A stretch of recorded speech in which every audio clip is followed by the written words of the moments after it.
เมื่อยแทนเด้พี่น้องเอ้ย ปูสาดเลยพี่น้องเอ้ยเบิ่งแม่กว่ามันล่มหันนะโอ้ตาย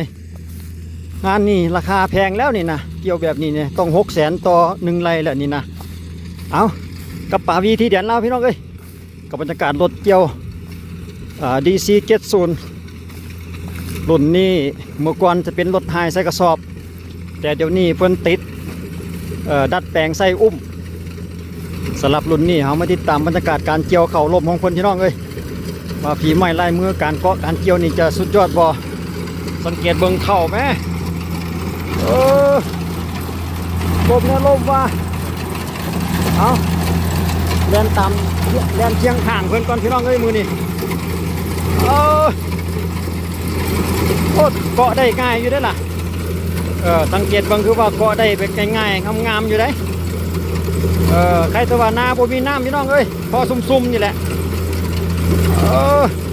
สุดยอดเลย DC70คันนี้มันอุ้มแบบดัดแปลงใส่ตามหลังหากระใส่ปีนี้แล้วอุ้มนู่นนี่เนี่ยว่าท่านได้เคยถามเพิ่นอยู่สำหรับรถคันนี้นี่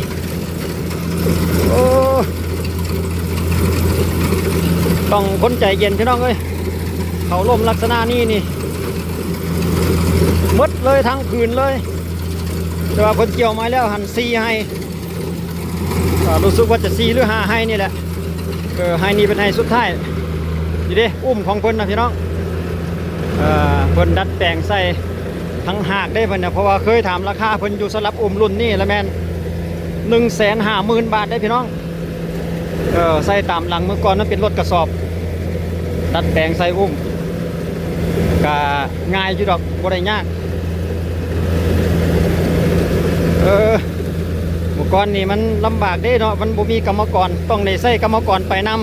ำแต่เฮ็ดแบบนี้แล้วมันสบายไปผู้เดียวเลยเกี่ยวผู้เดียวบ่ได้สนใจไผคันนี้คือเก่าคือเดิมไอ้บ้าวน้อยอยู่ขอบเขตท่าสมอนี่แหละสำหรับรถคันนี้นี่เนาะเอามาเบิ่งจังหวะนี่ล่มสวนทางเมื่อกี้นี่ล่มไปทางนึงเนาะวันนี้มาเบิ่งอันล่มไปอีกทางนึงบัดนี้แล่นสวนสู่กับห่วงเขาเมื่อกี้นี่แล่นตามแนวนึงเนาะวันนี้แล่นสู่ห่วงเขา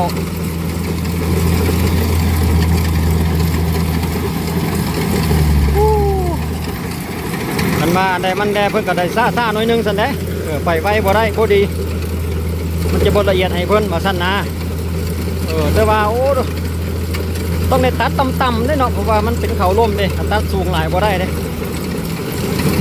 สังเกตเบิ่งต่อเฟืองนี่ก็โหจะว่าจำดินปั๊บพุ่นแหละต่อเฟืองนี่นะลักษณะที่ว่าเขาแบบล่มแล่นสวนทางล่มนี่ก็เกาะได้ง่ายคือกันอยู่ดีจังหนึ่งนาแห้งกับนาน้ำนี่จักกี่เป็นจังใด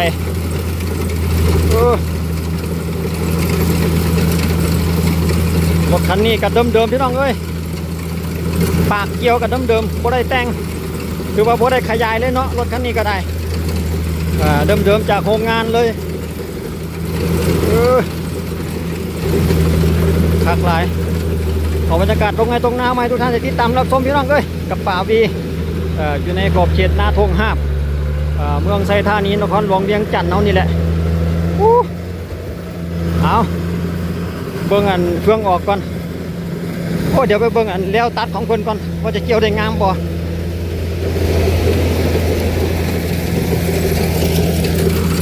นี่สำหรับแล้วตัดของเพิ่นก็ถือว่าบ่มีปัญหาคือกันแล้วตัดกับเกี่ยวได้ง่ายคือกันเนาะแบบเกี่ยวลายกวางนะลายกวางที่มันล่มนะ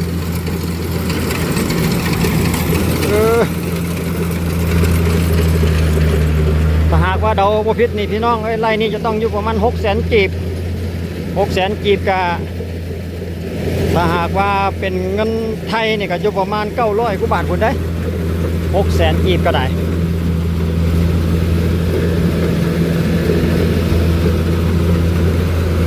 เอา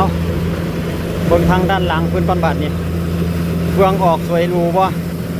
โอ้กังงามของคนอยู่เลยเฟืองก็ได้เด้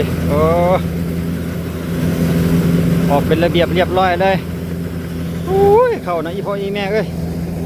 ล่มก็ล่มหมดทั้งผืนเลยบ่หยุดจักหน่อยเลยวันนี้แม่เออสุดยอดเลยโอ้ติดอุ้มไม่นี่ไปสะดวกเว้ยเดี่ยวผู้เดียวนี่ง่ายจังหนึ่งก็อยู่ช่วงท้ายเดือนตุลาคือกันพี่น้องเอ้ยใกล้จะหมดเดือนตุลาแล้วเดือนตุลาปี2025สำหรับคลิปวิดีโอนี้ก็ได้กับบรรยากาศรถเกี่ยวรุ่นนี้ DC70 DC70 รุ่นแรกแล้วรุ่นจะเป็นรุ่นเดิมๆรุ่นกระสอบนะให้ใส่กระสอบเนาะแต่บังเอิญเป็นซื้ออุ้มมาดัดแปลงใส่ตามหลังก็เลยเป็นรถเกี่ยวที่ว่ามีอุ้มก็สะดวกแกโซเฟอร์ไปใส่มาใส่กับผู้เดียวเลย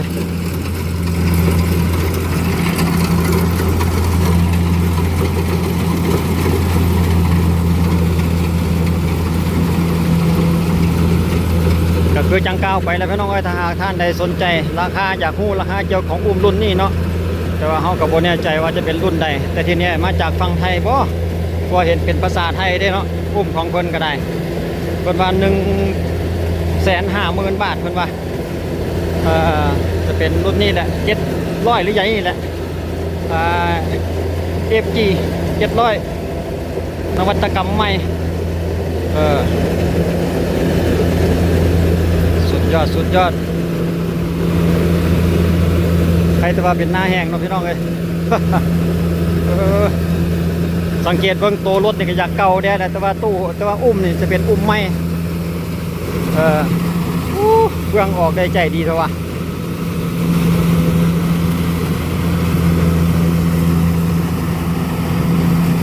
เอาสงสัยเต็มอุ้มกันที่เกี่ยวมดนี่พอกระเทือนโอ้ยังเหลืออยู่หลายอยู่ได้ใน4-5 เที่ยว6 เที่ยวคนละเพิ่นไปเอาลงใส่ผ้าเดี๋ยวเขานำไปเบิ่งก่อนว่าเพิ่นจะเป่งลงลักษณะใดโอ้เพิ่นมีทางหอมของเพิ่นโดยเฉพาะได้หันแลนไปจำเงินเลยเนาะมันจะต่ำกว่านี่พี่น้องเอ้ยเขาไข่เขียดเพิ่นว่าเขาเม็ดบักใหญ่เลยพอทีแรกเขาว่าเขาไก่ใหญ่บ่แม่นเพิ่นบอกว่าเขาไข่เขียดเพิ่นว่าเม็ดปุ่มๆหน่อยนึงดอกเม็ดปุ่มๆอันอยู่ทางบ้านเฮาเอิ้นเขาขี้กล้วยหรือใดยังนี่แหละเขาขี้ตมเนาะอันอยู่ทางเขตบุรีรัมย์ทางอีสานนะเพิ่นเอิ้นเขาขี้ตมแต่ว่าบางพื้นที่เอิ้นเขาขี้กล้วยบางพื้นที่เอิ้นเขาไก่ใหญ่ แต่ว่าจุดนี้เพิ่นว่าเขาไข่เขียดเพิ่นว่าเอาเป่งใส่ผ้าเลยมั้งพูนไปเบิ่งก่อนอยู่ทางด้านนั่นพูนเกี่ยวมาปุ๊บตากปั๊บโอ้แบบรวดเร็วทันใจสบายคือกันเนาะตากใส่ผ้ากันอยู่ในนาของคนนี่แหละแต่ว่าโหอย่าให้ฝนตกด้วยล่ะกันฝนตกมาเนี่ยก็อยากยุ่งคือกันนะพี่น้องเลยช่วงนี้ยังมีอยู่เขาอยู่เด้โอ้แล่นไปเป็นตามจังหวะเลยโอ้สบายอยู่แบบนี้นะแล่นกลับไปกลับมามั่งนี่ลักษณะนี้นะถอยหน้าถอยหลังยายเป็นน้ำผ้านี่เลยเด้นวัตกรรมใหม่การเกี่ยวเข่าของสปป.ลาวพี่น้องเอ้ยอยู่พื้นที่เขตนาทงหาบนาทงหาบแกงไทยทาสมองนี่แหละเขตทางงอนนี่กลุ่มทางงอนก็ว่าได้สำหรับพื้นที่นี้เนาะเดมีจังหวะถอยหลังอีกได้ยายไปแล้วก็ให้มันสม่ำเสมอกันเวลาเพิ่นเชียร์ตากมันก็จะง่ายแต่ว่าเฮือนเราก็คือซีเมนหลังนี่แหละเฮือนเจ้าของเขาอยู่ใกล้ยี่ดอกเวลากลางค่ำกลางคืนก็หักษาฮัจนะย่านคนมาลักสันตว่ากันบ่อยู่ใกล้บ้านนี่กับบ่กล้าเอาลงเอาไว้หรอวะไอ้บ่าวน้อยสลับรถคันนี้นี่นะขาประจำเลยโซเฟอร์เพิ่นนะมีประสบการณ์มากหลายปีหลายปีแล้วเป็น10 ปีก็ว่าได้แล้วคนนี้นะอยู่กับรถไถรถเกี่ยวนี่เนาะสำหรับเรียกให้งานนา อยู่สปปลาวกับจังซี่แหละพี่น้องบ่มีดอกว่าสิเอาใส่รถบรรทุกไปเข้าโรงสี หรือว่าขึ้นตะซังหั่นเนาะบ่มี100%ที่แน่ๆคือเห็นต้องได้เอาลักษณะนี้แหละก็บ่เห็นเขาขายกันปานใดเด้แต่ว่าคันเขาสิขายเขาจะตากก่อนเด้จะขายเป็นข้าวแห้งข้าวสดๆนี่อีหลีก็บ่ค่อยมีก็เคยเห็นอยู่มีบางจำนวนหนึงเพิ่นก็มีแต่ว่ามีแบบแม่ค้าเพิ่นมาซื้อเอาหั่นน่ะจำนวนหนึงแม่ค้ามาซื้อเอาฮอดหน้าเลยเด้สีมาใส่กระสอบมันยกกระสอบขึ้นแบบใส่ตะสั่งโลดใส่ตะซิงกิโลละเท่านั้นเท่านี้ก็ว่ากันไปแต่เมื่อกี้นี่สอบถามเพิ่นแล้วเพิ่นว่าโลหนึ่ง 4,000 กีบเพิ่นว่า 4,000 กีบก็ประมาณก็เป็นเงินไทยก็อยู่ประมาณ5 บาท 50 ตังค์นี่ลังนี้นะ5 บาทปลาย5 บาท 50ประมาณนั้นเนาะสำหรับเงิน 4,000 เรียบร้อยหลังจากนี้เพิ่นก็จะไปทำการไปเกี่ยวต่ออีกเกี่ยวซ้ำต่ออีก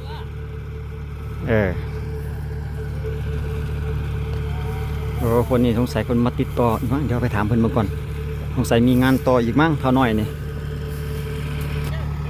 โอ้เริ่มมีรถเข้ามาประชันกันเนี่ยแหละพี่น้องพูดคันหนึ่งเพิ่นกลับมาลงแต่ว่าคนละเจ้ากันแต่นั้นเป็นพร้อมกันจังซี่แหละพี่น้องคันจิตาคันใดคันหนึ่งนี่บ่ทันเด้อยากมาอีกคันหนึ่งผู้กะจิแม่นเกี่ยวเขาของเขาเจ้าหันล่ะวะสำหรับรถของบ่าวน้อยนี่ก็หลังจากแล้วนี่ก็ต่อเด้ต่อทางด้านนี้เลยคันสมมุติว่าได้ลงจุดใดแล้วก็แม่นได้ต่อจุดนั้นเลยเด้ข้ามไปบ่ได้ถ้าเพิ่นมาหาเนี่ยก็ต้องได้เกี่ยวให้เพิ่นเอาบุกต่ออยู่ในช่วงเก็บเกี่ยวนี่ก็มีโอกาสเก็บซะก่อนมีผู้มาหากับไปหาเงินซะก่อนช่วงนี้นะถือว่าช่วงนี้ก็ยังบ่แม่นช่วง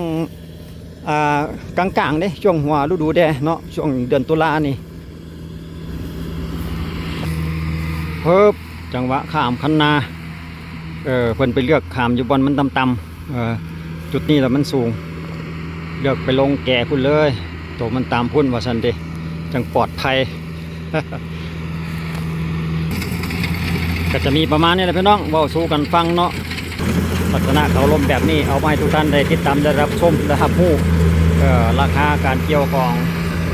ทางสปป.ลาวเนาะพอแต่มันเหลือหน่อยเพิ่นก็แล่นซอดหัวงานเลยนะพี่น้องเอ้ยคือกันกับไทยนี่แหละแล่นวนมาเอาทางนี้เลยปั๊บเลยวางเกี่ยวไปเลยคลิปวิดีโอนี้ก็จบเพียงที่สักก่อนพี่น้องเอาบรรยากาศทงให้ทงหน้ามาให้ทุกท่านได้ติดตามได้รับชมบรรยากาศรถเกี่ยวDC70 สปป.ลาวระกมราคาหรือค่าตู้ครับปุ่มก็ดังที่เฮากล่าวไปเลยพี่น้องก็ขอบใจทุกท่านที่การติดตามรับชมไว้เจอกันในคลิปต่อไปก็ขอบใจอีกทีนึงสำหรับการติดตามและรับชมด้วยดีตลอดมาสำหรับคลิปวิดีโอนี้ขอกล่าวคำว่าขอบใจสบายดี